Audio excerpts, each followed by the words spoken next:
Hello, everybody. My name is Chris, and I am one of our START peer advisors coming to you today with our crash course on goal setting. I am very excited to share this with you, and I hope that you get a lot out of it. All right, let me go ahead and share my screen.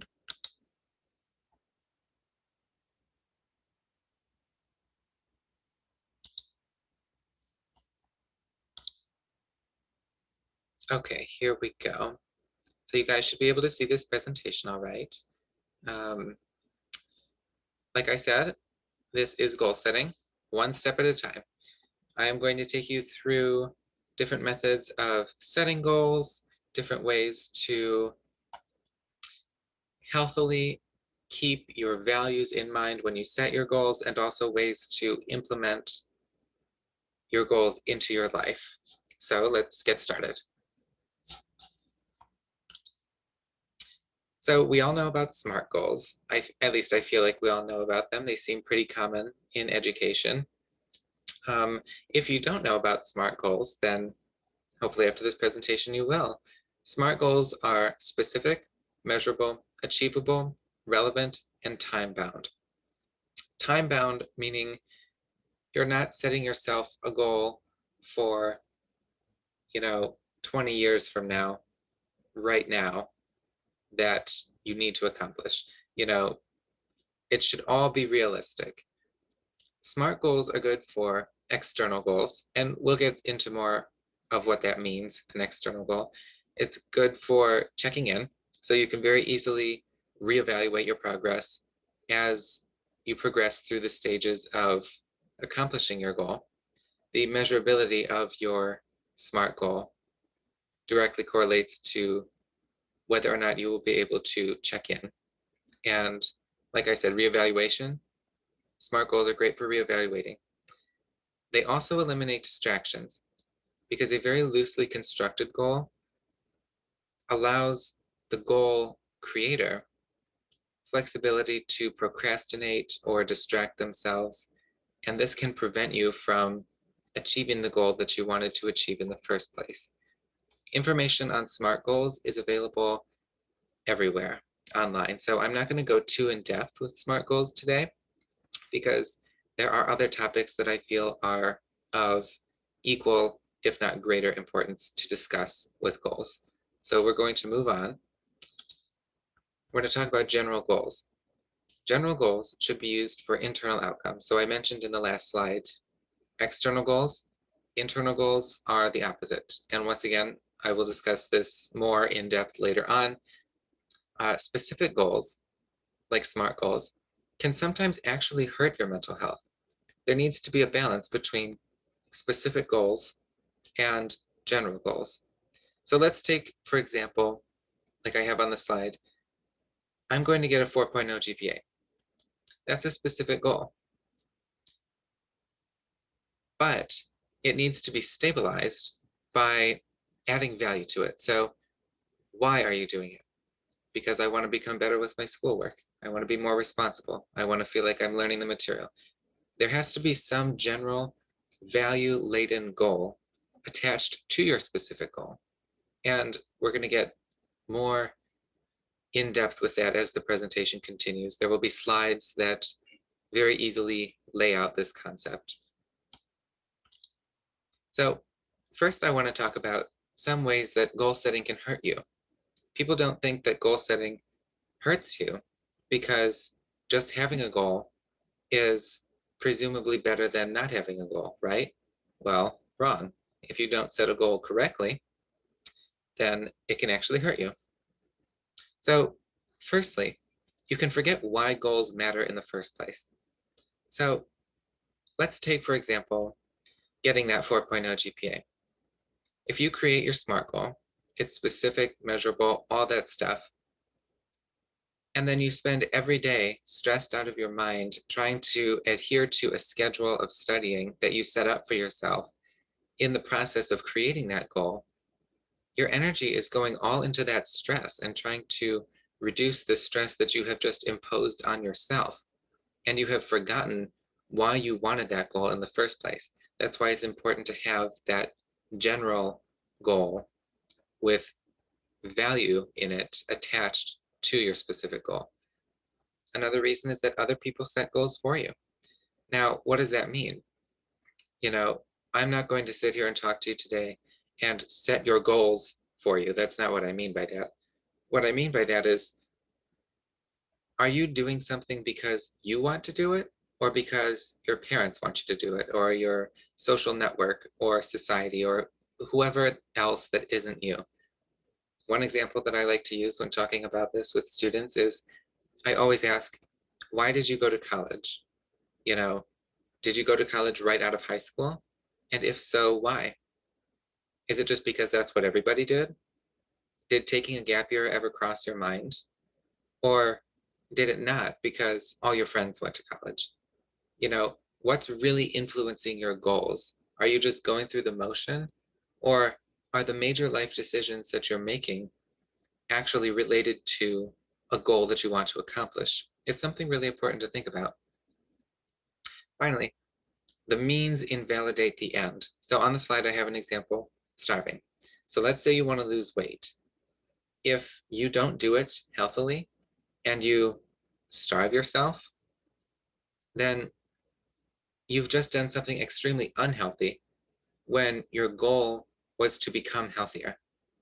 So the means invalidated the end. Even if you get, you know, down to your goal weight or whatever your goal is, if you have to do it by starving yourself, you're arguably in worse health than you would have been if you just stayed at your weight and didn't damage your body like that.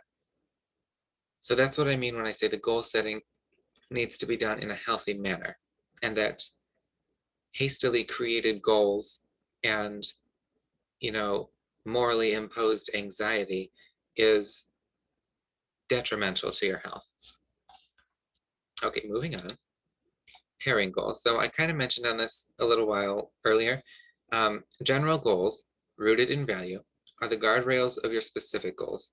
Without this pairing, specific goals are worthless. So, like I said before, you can't just focus on the specificities of your goal. If you do, you're going to become bogged down with stress, and you won't even see the value in the goal anymore like you did when you first made it. So that's why you need general goals rooted in value. A general goal being something like, I want to be healthy, you know, and then your specific goal could be, okay, I want to get down to, you know, 180 pounds or whatever your goal is. There needs to be that pairing. Attainability. Break down goals from big goals to what you can do repeatedly. I'm going to say that again. Break goals down from big to what you can do repeatedly. So let's take weight loss, for example. Let's say somebody wants to lose 30 pounds. That's a big goal. You can't just lose 30 pounds in a day. You know, you have to break it down to what you can do repeatedly. So one example of a repeatable action would be replacing a bowl of chips with a cup of applesauce. That's the first thing that came to my mind, so we'll go with it. So that's something you can do. You know, I would make the argument that people who say exercise every day don't really think about the attainability of that for some people. I consider myself a fit person, but I don't want to go on runs or do push-ups or sit-ups or anything every single day. You know, I enjoy doing that stuff occasionally when I want to, but if I put myself on a schedule that breaks the attainability of this goal, it just won't work. So break something down from big to what you can do repeatedly. And what you'll find in this process of achieving your goal is that what you can do repeatedly, your threshold for what you can handle will actually increase. So let's say You replace your nightly bowl of chips with a nightly cup of applesauce. You do that for a week. The second week, you'll think, hey, what if I actually don't need to snack at all while I watch TV in the middle of the night? Like what if I don't need to have that piece of cake after dinner every single day? Like as you continue your journey, you will be able to achieve more. So it's very important to start small. Otherwise, you will very likely end up being discouraged. So one last time, because I think this is so important, break goals down from big to what you can do repeatedly. Okay, this is a graphic I wanted to include here because I think it's so clear. It was taken directly from the article that I gathered information from to create this presentation, and I think it's nice. So we're going to start at the top of the pyramid. The specific goal is lose 40 pounds in 1 year. Okay, that's a good goal. But it needs to be surrounded with general goals. So we see in the blue circle. What is the value-laden goal that is pushing this? Why does losing 40 pounds matter? In this example, having a healthy lifestyle, positive body self-image, having more energy and stamina are all general goals that act as the driving force for the specific goal. So then we look at the second level of the pyramid, one level down, and that refers to the previous slide of breaking things down into attainable goals. Exercise 3 times a week. You can do that, or whoever made this, chart, presumably that is something that they feel they could repeat. Eat 1,500 calories a day. That depends, that varies with each person. Is that something healthy for you to do? Do you need to start with a higher amount and then move lower? It's all personal. That's the beauty of making goals. It's all individualized. So this middle row of the pyramid relates to breaking things down and making them attainable. The final row of the pyramid, the very bottom row, refers to things that you can do as first steps. So join a gym, find workout buddies, buy a food scale, learn to cook 10 healthy recipes. These are smaller things that don't require that much effort that get you off the couch or out of your mind, whatever your example is, if it's a physical goal, a mental goal, whatever, it gets things started. So I encourage you to screenshot this, save this graphic and use it when you make goals, because it will really keep you on track and remind you of who you are and why this matters. So I encourage you to screenshot this slide also, actually, because this is how it's a little activity, 4 questions that help you come up with a goal from scratch. So if you're just sitting at home, bored, and you know that you want something in your life to change, but you don't know how to make a goal, use these questions. Ask yourself first, what are things that you value that you wish you had more of in your life? Okay, so let's say health, just to keep with the theme. You value your health. What general goals will help you maximize those values? So that's the stuff that was in the blue circle. I want to be healthy. I want to have a positive body self-image. Third question, what is an ambitious external specific goal that will help you achieve that general goal? So lose 40 pounds. That's an ambitious external specific goal. Now I know at the beginning of the presentation, I talked about external and internal goals. Saying something like, I want to live a healthy lifestyle, that's internal. I want a positive body self-image, that's internal. External relates to the specific goals. I want to lose 40 pounds. What are the smaller, easier goals that will make the ambitious goal more attainable? So that refers to that middle and bottom row of that pyramid. Work out 3 times a week.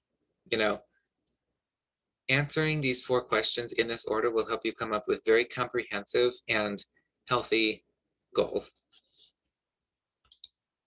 So now I wanted to talk about failure, because this formula that I have just spent this presentation going over does not guarantee success. Failure is part of the goal process.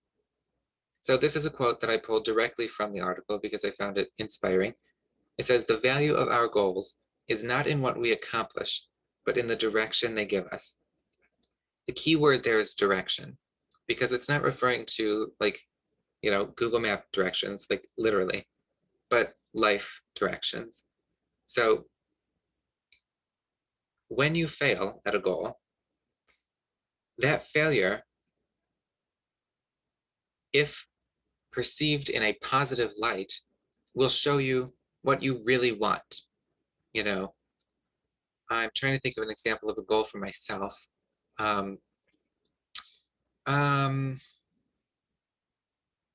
let's say weight loss. I've lost weight in the past, and there have been times when I put myself on a diet that was too strict, and I failed because I imposed such standards for myself that I couldn't even achieve.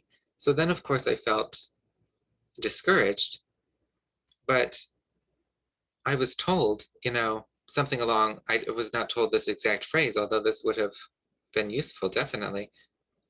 I felt that the direction my life was put in as a result of that failure really showed me what I really want.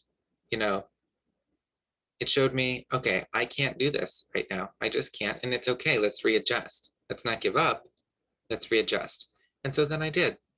I readjusted constantly throughout that 4-month period when I was losing that weight. And eventually I did lose it. But the manner in which I lost it consistently remained healthy. I never starved myself or did anything that would have invalidated losing the weight in the first place. So, in a way, without really knowing about these formulas that I've just sort of gone through, I did kind of enact them. But now knowing about them and knowing that there is, a very nice graphic, there is a chart of steps to follow through with this, is very reassuring and encouraging, because I fully intend on using this in making future goals. And I think it'll be much easier to have a physical thing to look at than to try and keep track of all this in your head. So, bottom line, don't be discouraged by failure. Recognize its potential to impact you greatly. Like I said before, I felt discouraged when I failed originally at my goal.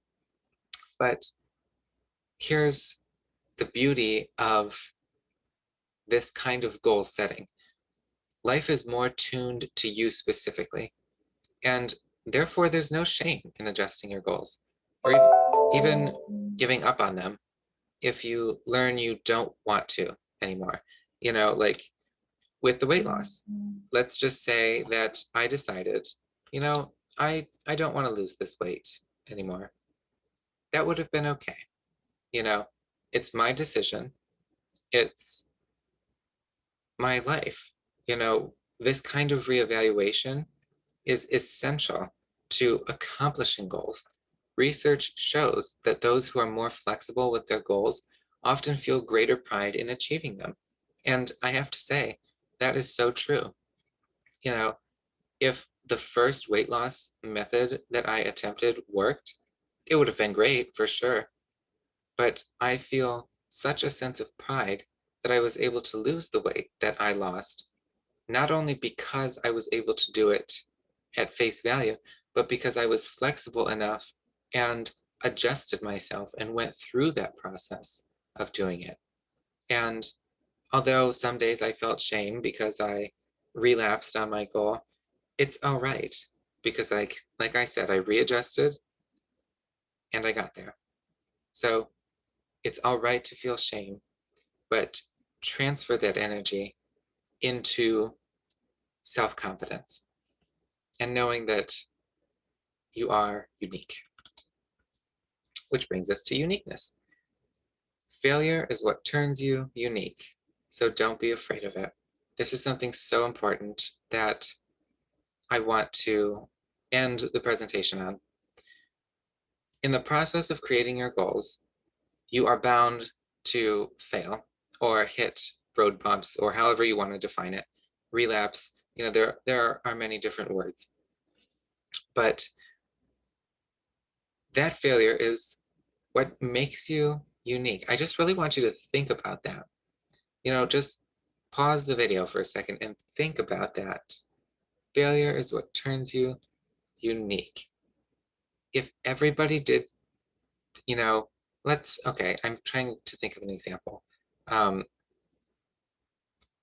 uh, let's say college.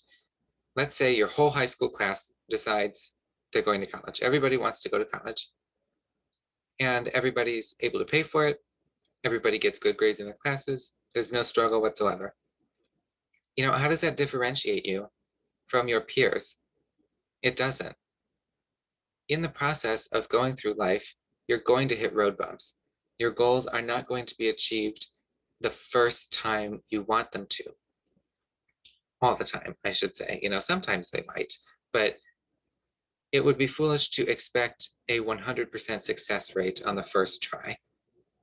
And the process of failing and then reevaluating and going back, never staying on the ground is what makes you a unique individual. So that's why I'm so passionate about this presentation on goal setting, because it's more than just getting that GPA or losing that weight or whatever you want to do. It's more than the goal itself. It's about really your essence as a person, what you're capable of, what you're capable of changing, you know, how you are unique. And keeping that in mind from beginning to end of your goal is essential. So that is the end of our presentation. I really hope you enjoyed it.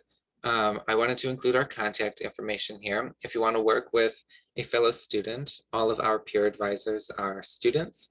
I am one of them, and we have two others, Denise and Mirage. They are very lovely people. If you want to work with either of us, send us an email, or you can fill out our texting form on our peer advising webpage, which can be found at UM-Dearborn.edu. If you just type in peer advising, it will be the first thing that comes up. I also included our email address directly here so that you don't have to hunt for it.